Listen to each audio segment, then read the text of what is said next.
Hello guys, ganito po ang gagawin natin pag ganito po yung lalabas ng mga travel pass natin, no record contract found po. So ganito gagawin natin. So yan sa akin, no valid contract found.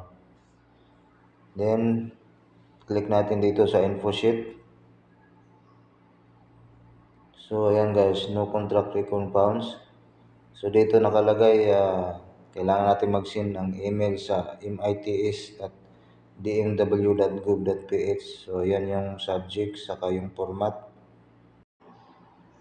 Yan, sundan lang natin yung nilagay dyan. So ito yung nagawa kong email. Send na lang natin to sa sa Gmail nila.